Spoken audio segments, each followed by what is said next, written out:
Wherever Jesus went, he created quite a stir. We've seen his preaching and his teaching and his healing. We've seen his power and authority, his miracles. Lives were being changed, and religious leaders were getting suspicious. Many of the people who had their lives changed were spreading the news far and wide about what had happened and who this Jesus might be.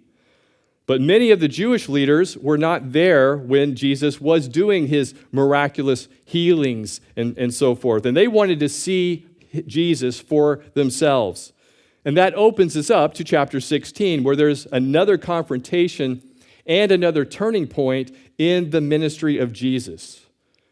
The overarching theme of chapter 16 is faith. Of course, we saw a great example of great faith in chapter 15. The Canaanite woman came to Jesus and she persisted in her request for him to intervene, to heal her daughter. And she cleared every barrier that Jesus placed before her as he was drawing out her faith, stretching her faith. And Jesus finally responded saying, "O woman, great is your faith." Well, that theme continues into chapter 16. And in verses 1 through 20, we will look at 3 levels of faith and the most important question about faith that we each must answer. Who do you say he is? Who do you say that Jesus is? Well, let's begin. First, we're going to notice no faith. We see that in the first 4 verses. Read verse 1 with me, where it says, "Then the Pharisees and Sadducees came, and testing him, asked that he would show them a sign from heaven."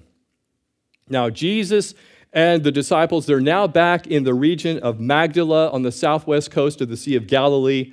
They're back from the Gentile area where they were in chapter 15, and they are met here by an odd couple, the Sadducees and Pharisees. I say odd couple because these two groups who are now together were almost always opposed to each other. They didn't agree on anything. In fact, you never see the Pharisees and Sadducees get together on anything except this one thing. Now, the Pharisees, they were the conservatives. They believed not only in the law, the written law that Moses wrote, and the law and the prophets, but also the detailed minutia of the oral law. All of the deliberations of the rabbis and teachers of the past were memorized and then debated. They debated the meaning of them, and they sought to apply the oral law and all of the deliberations to their own lives. The Pharisees would often ask the question, what would Moses do in this situation? You know, it wasn't that long ago, maybe a couple of decades now, the what would Jesus do was like the little bracelets and signs and everything, WWJD, what would Jesus do? Well, for them is, what would Moses do? They asked that question all the time, and they would refer to the writings and the oral law to try to figure out what would Moses do. So the Pharisees were extremely conservative in their theology. They believed in angels and demons and the spiritual world and bodily resurrection. The Sadducees, on the other hand, they went to the other extreme. They were liberal theologically. They didn't believe in the existence of angels or demons or spirits. They didn't believe in bodily resurrection. They did not believe in the oral law. They were more politically inclined and were political activists, where the Pharisees were more separatists. The Pharisees didn't want to mingle with Rome. They hated the Roman yoke that was upon them. They didn't want to be around Gentiles. But the Sadducees, they would mingle with the Gentiles, and they sought to use the politicians to their own advantage. So these two groups hated each other. They never got along. They never agreed on anything, but now they're together because they found something they do agree on. They found the one thing they both hate, and that was Jesus. The Pharisees and Sadducees both want him dead, which shows that they both considered him to be a serious threat to their power, to their control. And as Jesus is gaining popularity, their control seems to be slipping away. And they come together on this. The Pharisees and Sadducees, it says, came and testing him, asked that he would show them a sign from heaven, or literally a sign out of heaven. They weren't convinced by any of the other signs that Jesus was doing on the earth, all of the miracles that he had already done, all of the healings. No, they said, show us some heavenly signs, something that we can look up into the sky and see some miraculous, unmistakable sign. Well, he answered, verse 2, and said to them, when it is evening, you say it will be fair weather, for the sky is red. And in the morning it will be foul weather today, for the sky is red and threatening. Hypocrites, you know how to discern the face of the sky, but you cannot discern the signs of the times. Before Doppler radar or the Farmer's Almanac, people have been doing weather forecasting for thousands of years. Mariners, they had a saying, red sky in the morning, sailors take warning. Red skies at night, sailors delight. That was how they forecast the weather. They looked at the sky. If you see a red sky on the horizon in the evening, it's usually calm the next day and great for sailing. It's good sailing weather. But in the morning, if you see a red sky, sailor, take warning. There's probably a storm happening there at that moment, or there's an impending storm on the way. So Jesus uses that idea, that phrase, and everybody knew it as he said this. But it says they want a sign.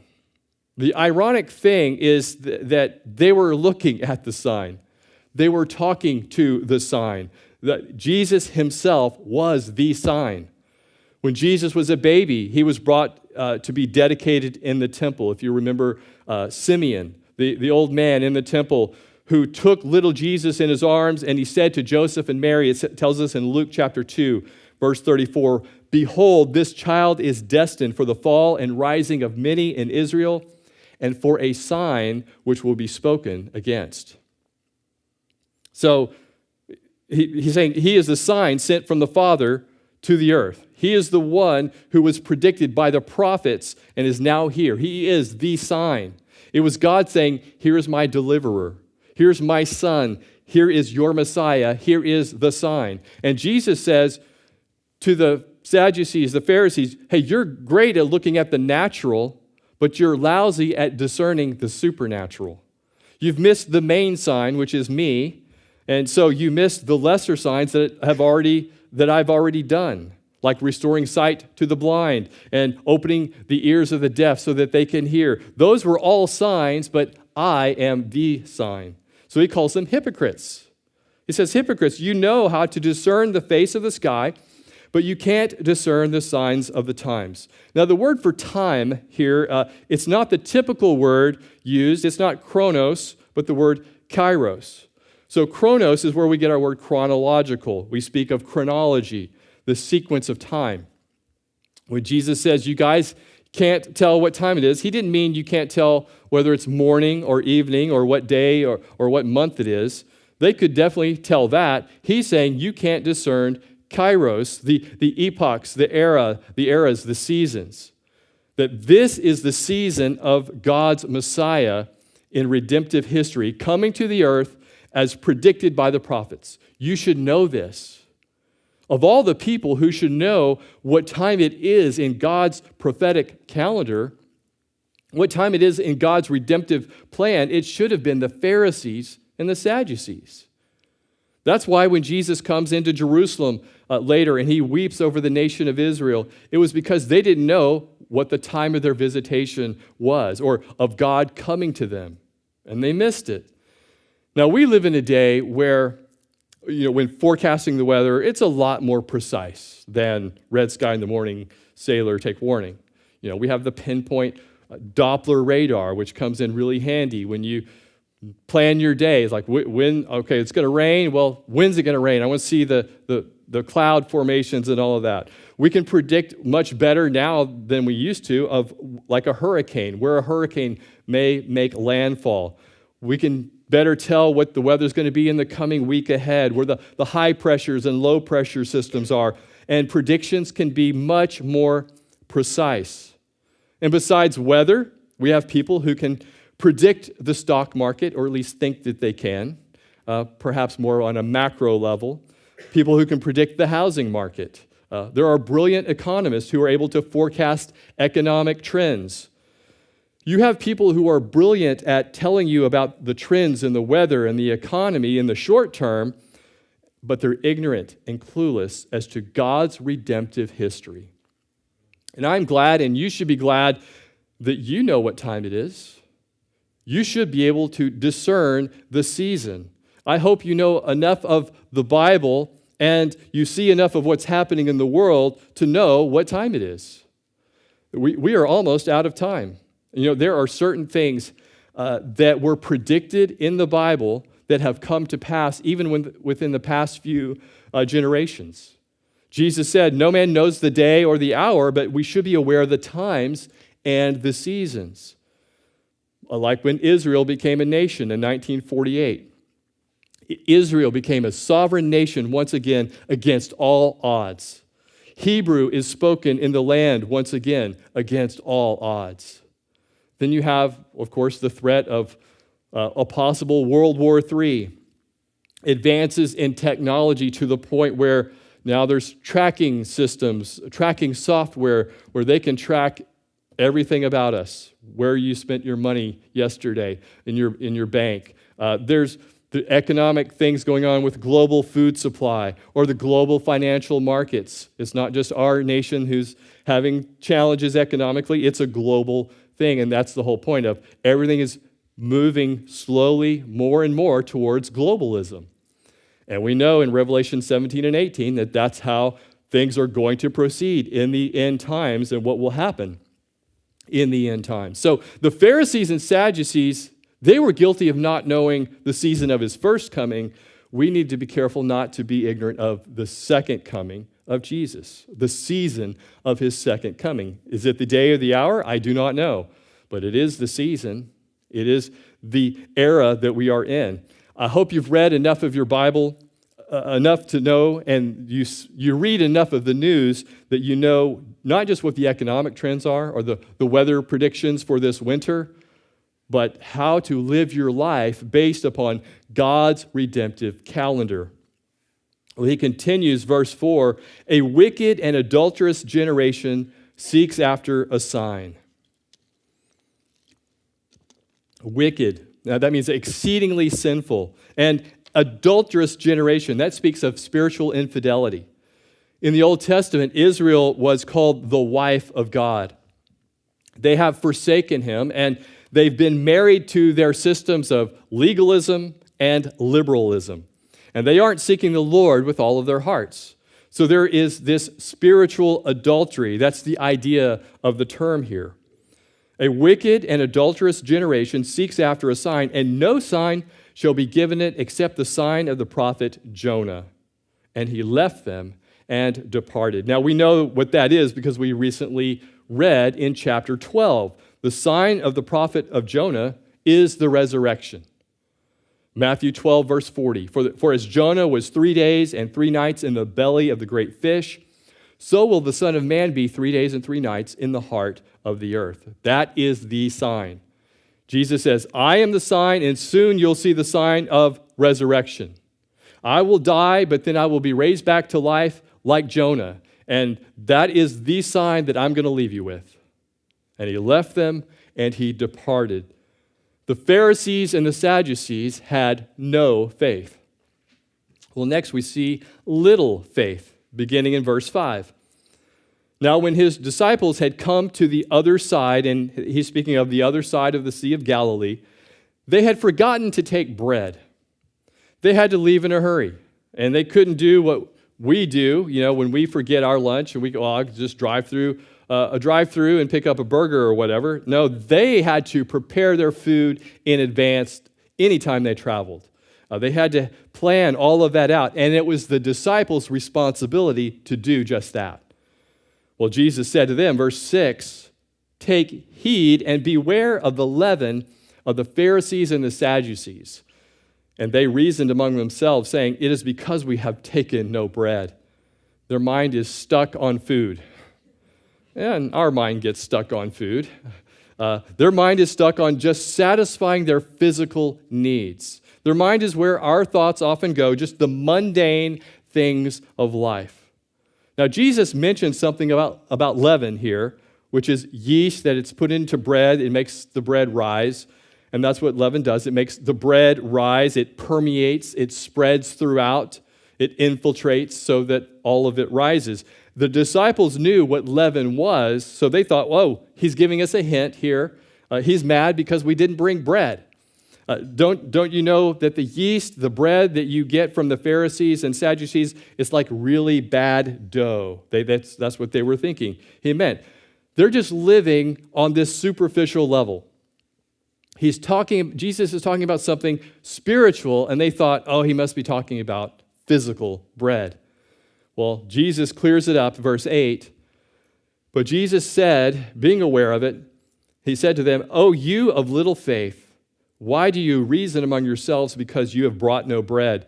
Do you not yet understand or remember the 5 loaves and the 5,000 and how many baskets you took up, nor the 7 loaves of the 4,000 and how many large baskets you took up? How is it you do not understand that I did not speak of you or speak to you concerning bread, but to beware of the leaven of the Pharisees and Sadducees?"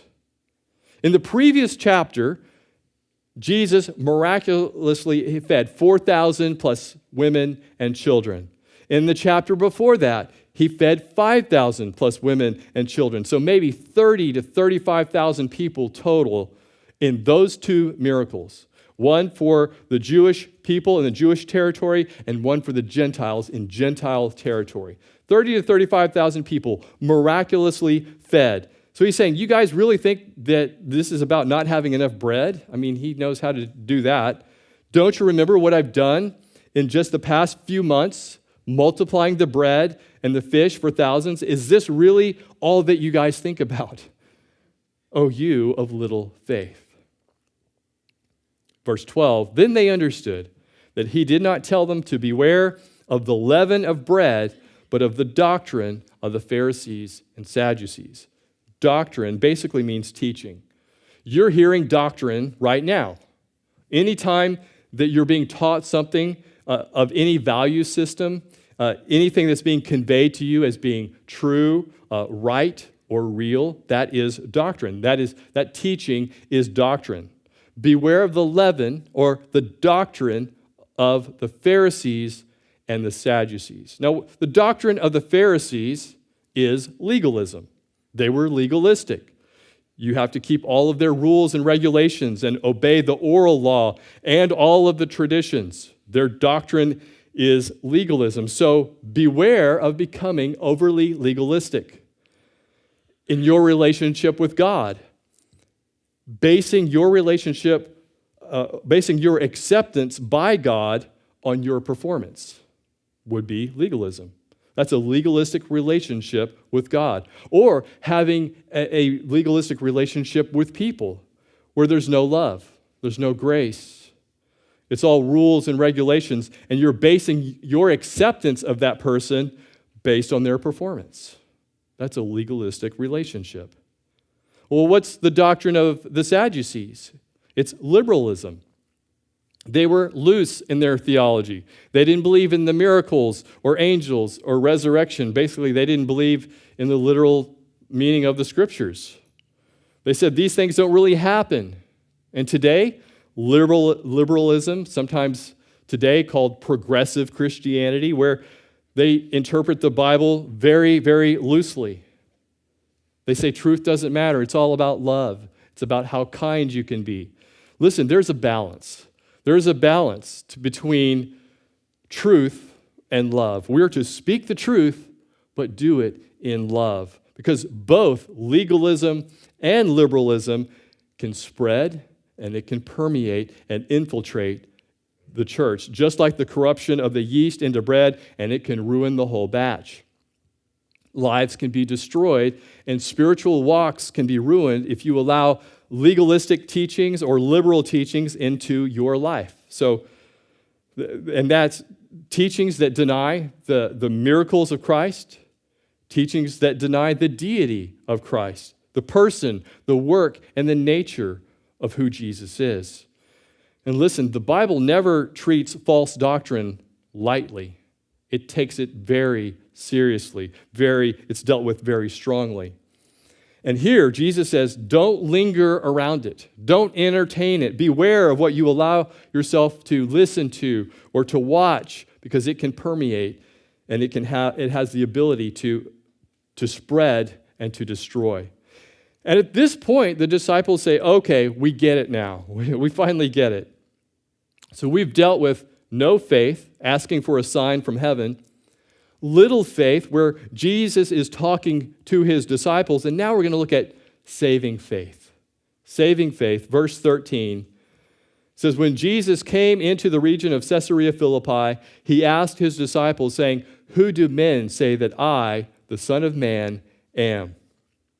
Now, it's been about 2.5 years, almost 2.5 years, since Jesus began teaching his disciples. He's been discipling them, showing them, teaching them, training them, teaching them about himself and his identity, about their identity. He's talked about truth and the kingdom of heaven. They've seen so much and they've heard so much. So the question is, how much do they really understand? Do they really understand who Jesus is? So Jesus takes them away from the crowd, away from the religious leaders, away from the detractors. So it's just Jesus and his disciples. And it says they went to a place called Caesarea Philippi. Now, this is a place that's 25 miles north of the Sea of Galilee, and it sits at the foot of Mount Hermon. Caesarea Philippi is where the Jordan River begins. It's where the headwaters of the Jordan River, which is the artery that feeds life into the whole country of Israel. The Jordan River, it begins there in Caesarea Philippi. It goes south towards the Sea of Galilee. Then it goes out south further down to the Dead Sea, where it stops and evaporates there in the Dead Sea. According to the Jewish historian Josephus, there's a huge cave at the foot of Mount Hermon where they are, and this, as we're reading here, with water in it, and from there is where the Jordan River had its beginning. Now, if you go there today, you will see that huge rock. I've got some pictures of this. Of when we were in Israel, we got to go to this particular place in Caesarea Philippi, where it's been collapsed by an earthquake since the time of Josephus and also the time of Christ, but basically it's all there. So Caesarea Philippi was important to the Jews because it's the headwaters of the Jordan River, or their life source. But not only was it important to the Jews, it was also important to the pagans. There were no less than 14 pagan temples on this site. There were temples to Baal, some say, temples to Zeus, temples to the god Pan. There's a temple built by Herod Philippi for Caesar Augustus, for Caesar worship. Now, about Pan, if you remember your Greek mythology, Pan was the one, he was the one who had the human upper body, but horns of a goat, and then the lower body was that of a goat. He had little horns, on his head, and he played a flute. You've heard of the Pan flute? Well, that's where it comes from Pan, from this god Pan, or Peneus, also known as there locally, Banias. It's called Banias Springs, where we were. They believed, people who believed in Greek mythology and Pan, they believed that he was born in a nearby cave or grotto there, and you can still see some of the carvings on the side of the mountain where they made different carvings to all of these pagan deities, and they worshiped Pan in that place. In fact, it was Alexander the Great who set up a shrine to Pan, the fertility god, there in Caesarea Philippi in 330 BC. And people believe that the fertility gods went and disappeared into that cave, into the underworld of Hades, or hell. So it became referred to as the gates of hell. So Caesarea Philippi was known in Jesus' time as a very evil and eerie place to be. It was a notable place of worship with all sorts of deities and paganism and political intrigue, as well as an important source to the Jewish people. It's as if Jesus deliberately took them to this spot where water is flowing out of the rock, this place that is significant to the Jews and to the Greeks and to the Romans, and it's used as this backdrop in contrast that all of that with Jesus himself about who he was. This is his prop, if you will, his stage prop. Behind him is sitting all this, and they understood what it all meant. And now he's going to ask them 2 questions. It's a simple test. He basically says, hey, I have 2 questions. The first one, it's kind of doesn't count. It's a setup for the next question. The second one's important. It's kind of a pass-fail question. But he begins, question number 1, verse 13. He asked his disciples, saying, who do men say that I, the Son of Man, am? Jesus didn't ask that because he didn't know the answer. He knew. He wanted to hear it from them to contrast what the people said about him with who they said he was. Now, Jesus actually gives away the answer in his question. He uses a term for himself that's used about 100 times in the Gospels. He's identifying with mankind, calling himself the Son of Man. It's a messianic title. You see it in the book of Daniel. And Jesus adopts that term for himself, and it's the most frequent description of Jesus Christ in the Gospels, the Son of Man. Who do men say that I, the Son of Man, am?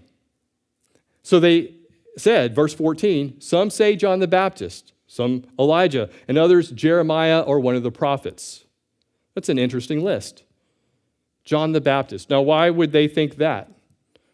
Remember Herod Antipas, who killed John the Baptist when he heard about Jesus Christ with all of his signs and miracles? He got really worried, and he perpetuated a rumor that he must be John the Baptist, resurrected from the dead, and he's coming back to get back at me. Well, not only that, but John the Baptist was bold. He was uncompromising. He called people to repentance. Well, Jesus did the same. They had very similar ministries, a lot of similarities, and probably some similarities in appearance as well. Remember, they were cousins, and there was some confusion over that. So one of the rumors was, well, he's John the Baptist. Number 2 on the list, Elijah. Now, Elijah had been dead for about 900 years. Why would they think Jesus was the prophet Elijah?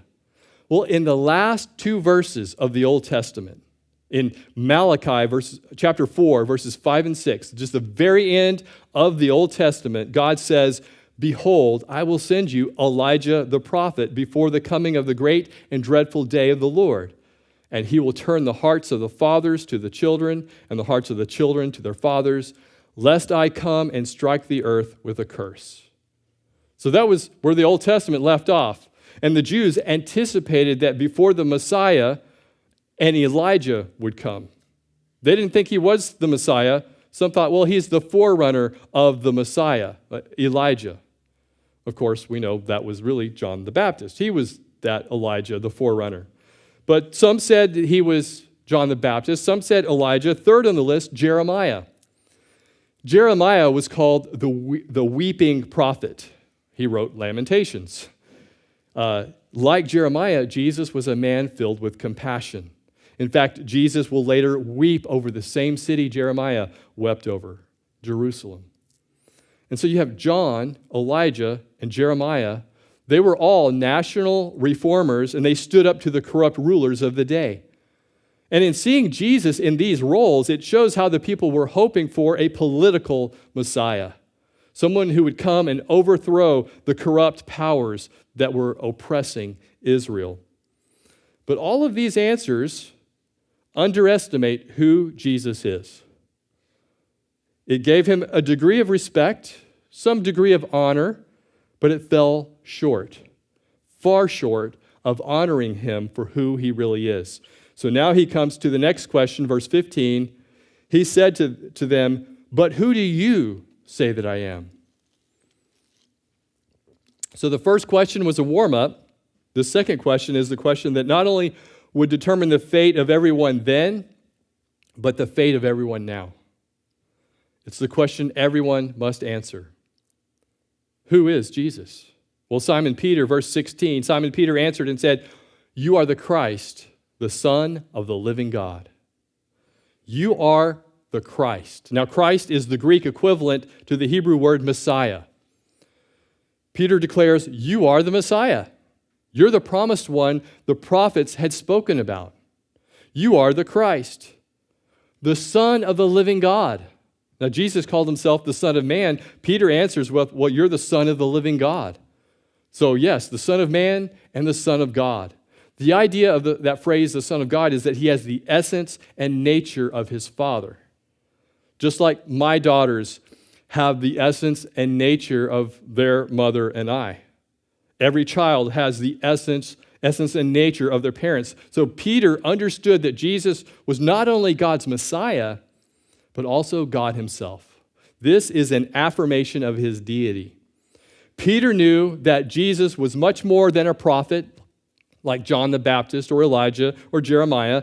He is the Christ, the Messiah, the Son of the living God. And I love this, verse 17. Jesus answered and said to him, "Blessed are you, Simon Bar-Jonah, for flesh and blood has not revealed this to you, but my Father who is in heaven." He says, you didn't figure this out on your own, Peter. This isn't something you just came up with by yourself. This was revealed to your heart by my Father who is in heaven. And he continues, verse 18. "And I also say to you that you are Peter." He's been called Simon up until this point. "But you are Peter, and on this rock I will build my church, and the gates of Hades shall not prevail against it." Now, what does that mean? Well, if you grew up in the Roman Catholic Church, you were taught that the first pope was Peter, and that the church was built on the primacy of Peter, and that Peter passed down that rule as the vicar of Christ, which is the Roman Catholic Church terminology, or the bishop of Rome, that he passed that down to other people down through history in a lineage that's known as apostolic succession. And whenever the Pope speaks, well, whatever he says, it's as if God himself is speaking. And it must be believed and it must be submitted to. They interpret this verse as, "Peter, I'm building my church on you." That's how they interpret that. But if the church is built on Peter, I have to say, that's a weak church.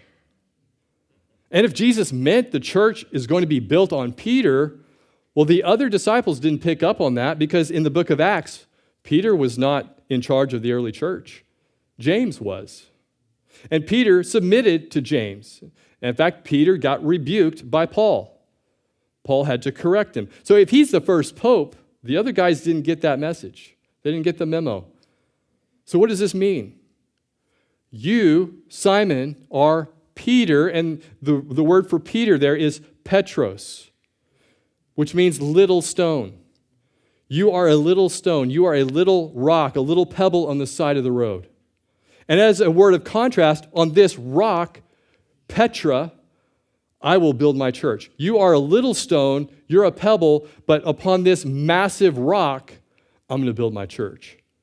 It's his church, not Peter's church.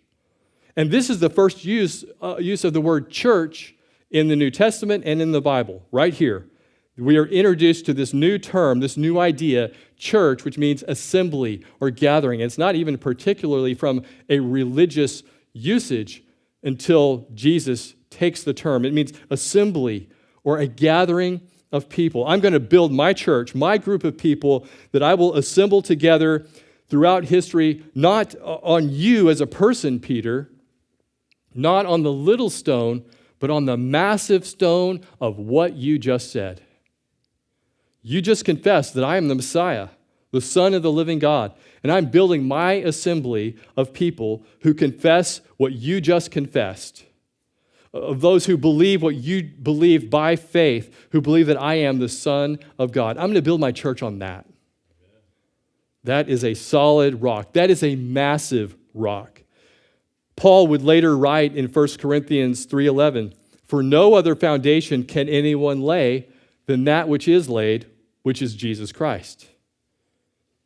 Not Peter, but Jesus Christ. It's built on Christ, and everyone who confesses that he is who he said that he is, that's what he builds his church upon.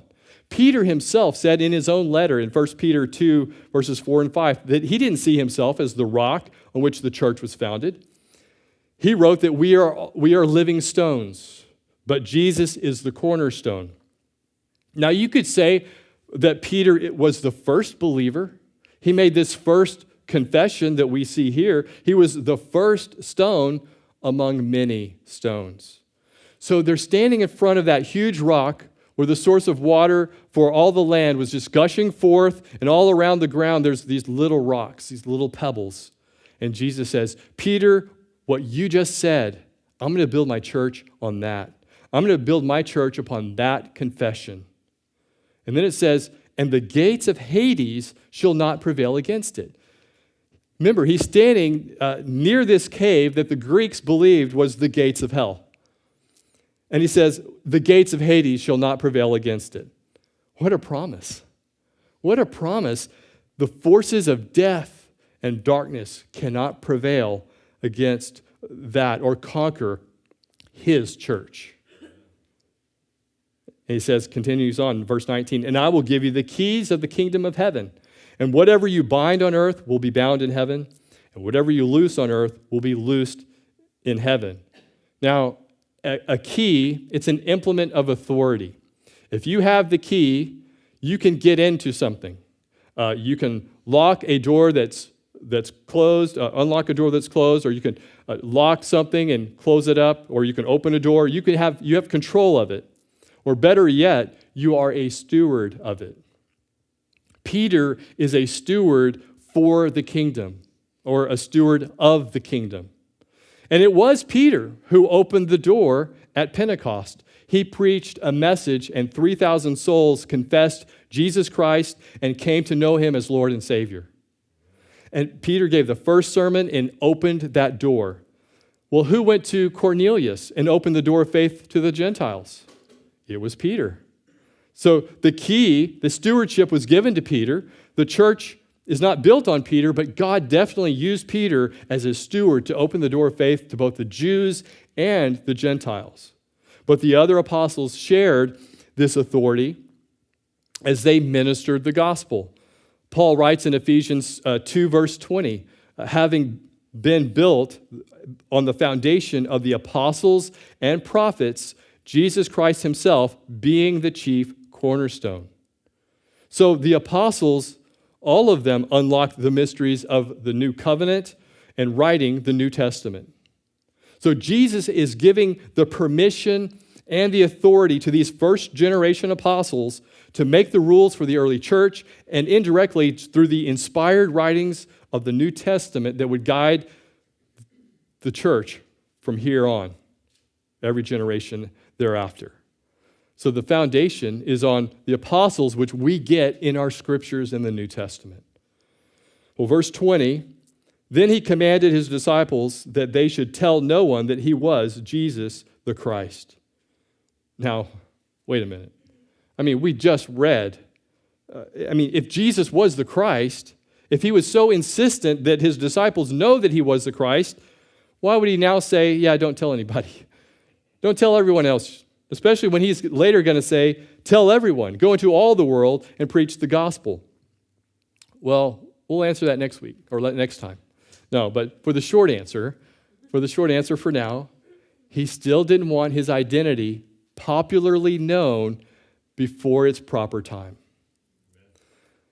But every one of us needs to be able to answer this question: who do you say that I am? And your answer to that question, it should shape the way that you live every day. It's not just a one-time answer or response. It should shape how we live our lives. Our knowledge of Jesus, it shouldn't be secondhand. A relationship with Jesus doesn't consist in knowing about him or knowing some things about him. It always consists in knowing him personally. This is a call for a personal verdict that we each must make. It doesn't matter what other people say about who Jesus is. It doesn't matter what the popular opinion about him is. What matters is, who do you say he is? Jesus asked everyone, who do you say that I am? So he's standing at the entry point to what many what many Greeks and pagans believe to be the entry place to the underworld, and all that it stood for, because that's not going to prevail against me or my church. He's establishing our victory. that Satan's power would be broken because he would pay the price for our sin. He was on a rescue mission that would send him to the cross, and then he would storm the gates of hell and provide a way for people to be rescued and set free from the power of sin. When he was buried in the tomb, people thought, well, all was lost. Even his disciples thought, well, I guess that's it. But 3 days later, he rose, he resurrected, and he conquered death, and he established who he was, which is why we all need to be able to answer the question, who do you say he is? Do you see him as a prophet, a good teacher, a wise teacher, or the Son of God, as the living Savior, as the risen Lord? Let's go to the Lord in prayer.